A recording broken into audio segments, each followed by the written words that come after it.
Well, Election Day is exactly 4 weeks away, and due to the pandemic, you'll see some changes at the polls this year.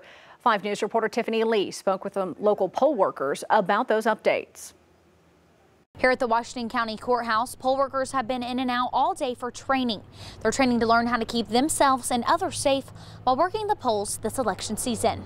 We're talking to our poll workers about making sure that we're keeping them safe and the voters safe. Along with social distancing, each voter will receive an unused stylus to use when signing the tablet and on the express vote.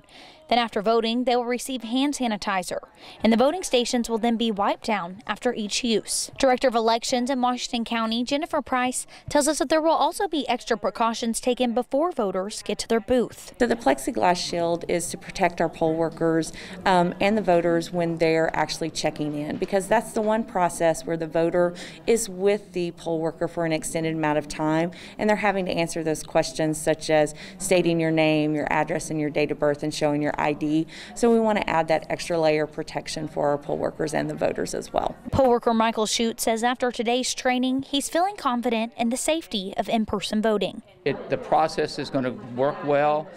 We have excellent poll volunteers. They're very serious about what they do, and we have excellent people that train us too. For Shute, pandemic or not, he says he always planned to volunteer at the polls this election. It's a great privilege to be able to be a part of that process. The right to vote, what a cherished moment, and it's a sacred part for all poll workers too, that we're doing something protecting our Constitution and the right to vote. As for poll workers in Washington County, they say they've had a surplus of volunteers. In fact, their biggest struggle is finding experienced workers to help their new ones. Now, as for Benton, Sebastian, and Crawford County, they say they're good to go on volunteers for now. In Fayetteville, covering news where you live, Tiffany Lee, 5 News. All right, Tiffany, thanks. Each polling site will likely have different procedures, but are working with the Department of Health to make sure safety precautions are met.